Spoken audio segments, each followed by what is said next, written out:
I first got into teaching. I wanted to go to the hardest place in Austin, the hardest school to teach at, and I thought that I would really be able to change kids' lives and save the school, essentially. So my first year at Reagan, I wasn't a believer. Pretty much everything didn't go like I thought it would. The school was just not in order at all, and it was really hard to get going as a teacher.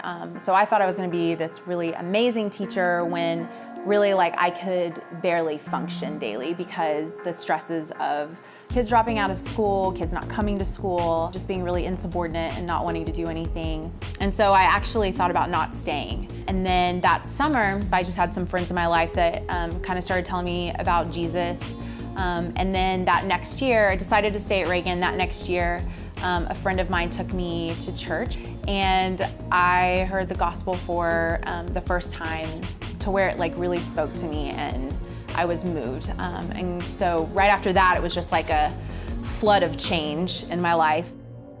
Some of the needs that I saw in the kids, they needed somebody to love them unconditionally, continuing to love them even when they pushed back.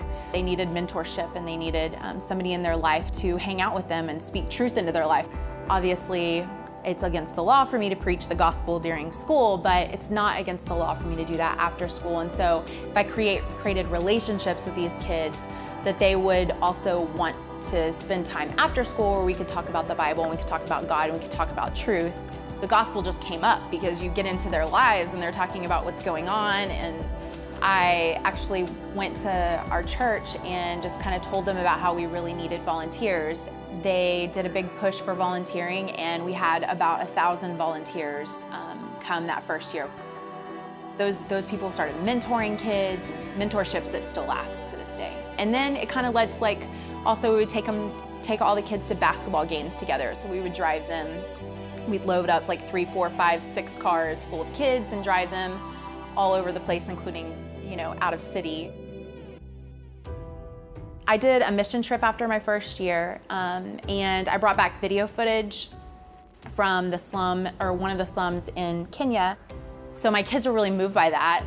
A lot of them cried the first day of school. So I kind of thought oh, this will teach them about their entitlement. And for some of them, that was all it was. But for 12 of them, they decided they wanted to go to Africa. Over that next year, raised about $50,000 for them to go see these kids in the slum, to get them ready, because going across the world with 12 kids who also have their own issues going on in their life took jumping through hoops. We would spend probably 2 or 3 nights a week doing Bible studies with them. There were about 20 mentors.